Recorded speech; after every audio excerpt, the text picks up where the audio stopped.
మంది సూర్యుడు ఉదయించక మునిపే పడకల మీద నుంచి లేచి వేకువజామును ప్రార్థన చేసి చరిత్రను మార్చే చరిత్రకారులుగా మారిపోయారు.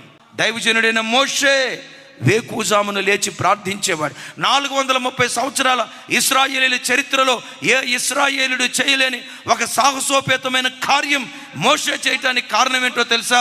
వేకువజాము ప్రార్థన. వారసత్వంగా పొందుకున్నాడు మోషే దగ్గర నుంచి నాయకత్వం. యెహోషువ కృప ఏంటో తెలుసా?